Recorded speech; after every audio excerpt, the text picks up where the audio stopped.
Yeah, it's sort of like when you do the PR interviews, like, so what is it like being a working mom? You know, and you get that. But I think it's still a topic.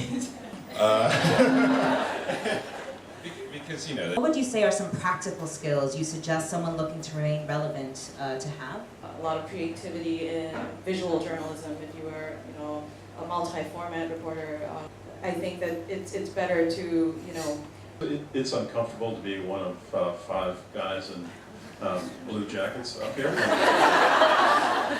So I was looking at terrorist networks and social network analysis. Okay, impressive, Maria. And Ivan has covered stories around the world. He played a key role covering the Hong Kong umbrella revolution here. And I don't know if you guys agree with me, but today it feels like the entire trade is being squeezed by the rise of these authoritarian systems, by these strong men, who some of them still use kidnappings, disappearances at night, killings. I haven't started to think about it in my normal life in Beijing. I don't know if that's going to change. There have been cases that have been reported in like local press reports and stuff like that where people have been arrested just based on being somewhere and having been caught on, you know, a facial recognition camera. And like to me, like this is like everything in China. It's like it's not that facial recognition technology is like inherently bad or anything. It's just that there, you know, you have a court system where they convict 99.9% of people, right? So it's like the issue is rule of law, right? Giles, I know one point you made to me before we were chatting is that perhaps somewhere like North Korea might seem like a really difficult place to report from. But in some respects, the rules of the game are almost understood because you kind of, what you see is what you get. Whereas other countries that perhaps on the exterior might be more press-friendly, on the ground can be quite difficult. I hope I've characterized that fairly. Do you want to expand on what your staff experienced and what your views are about this issue of authoritarianism across the region? yeah, sure.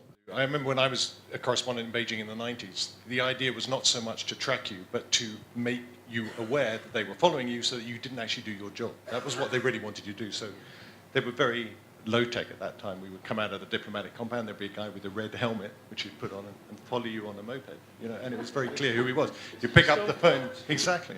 You pick up the phone, you hear this clunk, you know, and it's, okay.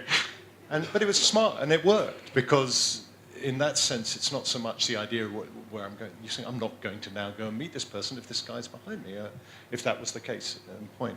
And I think they use that very cleverly. And sometimes the low-tech work actually works better than I don't know, espionage of the degree we're at now. I quite like the idea of being open, not having anything hidden, unless it is really super sensitive and there is some obvious reason why someone's in danger. Because, yeah, my experience, even in Vietnam 6-7 years ago, with much less money than China and much worse technology, they can track you everywhere pretty easily. And yeah, when you in China, you have to check your passport in every time you take a train, flight, every time you go to a hotel, and now they're taking your picture as well. So I think it's quite good to be open. I mean, I think as journalists and journalism as a profession, we love to celebrate journalism. Less comfortable to talk about is the way that reporting in authoritarian environments makes you complicit in the oppression of others, and that's how an authoritarian state works. What you were saying really resonated because as foreign bureaus in China, to operate there, we are complicit in the unfair treatment of Chinese journalists. So what's the right thing to do? Is it put someone's name at the top, risk getting them thrown in jail when you really can't get them out? Is it always take it off and give them no credit for their work? And the way authoritarian works is they put us in the middle of that and make us make those calls, which are never fair. I guess what I'm going to ask the panelists now is what kinds of things, what hurdles do we face, and what kinds of things are your news organizations doing to try to both increase the number of women in positions in newsrooms? For me, the hurdle is, I think it's because I'm a video journalist, I have to carry a lot of equipment. And it's very simple, but most people think I can't because I'm not really big, I'm not, I don't have massive muscles. So often I go on the field and people are like, can you carry this? Can I help you with your tripod? And sometimes they're just trying to be nice, but it's really patronizing.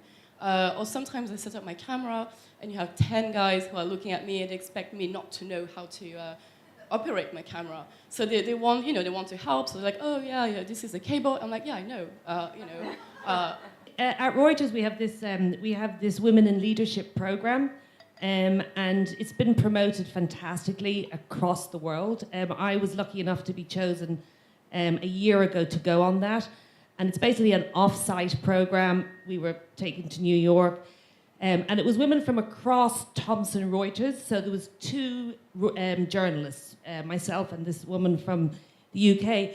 And it was women from across all of the units at Reuters, and it was absolutely fantastic. Yeah, I mean, I think there's huge concerns over the information that we come up with being intercepted at some point. And Selena, maybe just to follow on from that, in terms of, how do you protect sources' identities if sources might be in documents or notes that you've kept? In terms of keeping electronic information safe, I think Google, there was someone who made an analogy about the security of Google, is that it has a hard shell. So every service you use on Google, it has a hard shell, but anything that inside is like jelly. So if somebody has your Gmail password or enters your Gmail account, they have access to your Google Photos, Google Drive. They probably could log into your Facebook because you use your Gmail to open your Facebook account. So the best thing you could do is really two-factor authentication, long passwords. These are the two best things that you could do. Change your passwords regularly.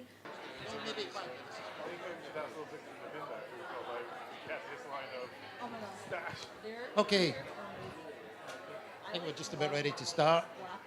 Real fake news is fabricated content. It's a fake news story, okay? Presented as a real story to deceive people. For example, one of the biggest shared stories on Facebook in 2016 was that the Pope had endorsed Donald Trump for president. That's a fake news story.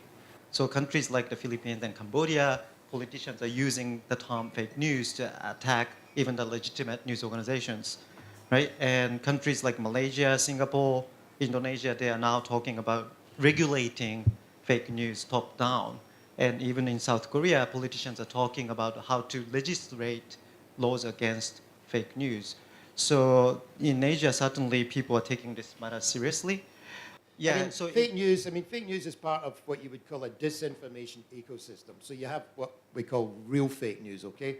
But then you have like very malicious rumors spread on WhatsApp in India, which has led to people being lynched, for example. Right. So that's disinformation. Then you have propaganda, which is disinformation. So, I mean, fake news is not a generic term for every piece of misinformation or disinformation. Google is a company that builds a lot of products. And while most Google products are built for everyone, they're all users, journalists are particularly good at using free stuff for reporting. And so we want to make sure that we are ambassadors for journalists, and we explain to our product teams and others, like, did you know that journalists are using image search to fight misinformation, to fact check stuff that's online, and then let them know how they're using it and what could be better. And so really serving as that kind of conduit between the voice of the journalist as well as to the technology, to the people who are building the technology. So actually last month, we made this big announcement in New York called the Google News Initiative. So I can tell you, I've been at Google for a year. Before that, I was a reporter for 10 years. Just in the year that I've been at Google, news has become increasingly important. Just the number of people talking about the news industry and journalism, the issues of misinformation, our role in this ecosystem, and also just our responsibility. Like, it's amazing to me how many people in power in the company are talking about it. And so the G&I was really a kind of a statement and a commitment to really support the news industry. So it's everything from creating a fund to help support journalism, which is $300 million globally over 3 years. It's also developing products that make it easier for people to pay for news. So we launched a subscription product. It's also a commitment specifically on the issue of trust and misinformation. George, I mean, if there's a hot seat, you're sitting in it, Facebook. What are you doing to fight Facebook fake news? That was a Freudian slip. First of all, I really like the CNN TV commercial about fake news. You guys see it? What is apple? What is banana? Here, that is brilliant. but the thing is, I want to say, fake news or whatever you call it, is nothing new. You know, back to my time at Reuters, I remember there was also sort of a fake news story, but people didn't call it. There was some photos from the war zone. You know, people use Photoshop to exaggerate the effect of the war situation in that particular country. I forgot whether it's Iraq or Afghanistan. And then, of course, people condemn those things. You know, once you got spotted, would you blame Adobe Photoshop as a tool to help fake news? No, not really. We believe to win the battle on fake news, misinformation, the multi-stakeholder approach is very important. It's not just technology companies as the platform. You know, we don't know news better than, you know, most of you here. And the academic need to join the fight, you know, to work with different stakeholders, especially from media literacy perspective. Let's face the reality. There might be 100 stories, I'm just saying, there might be 100 stories you want to take down, consider it as fake news. And then what's next? Tomorrow there might be another 15.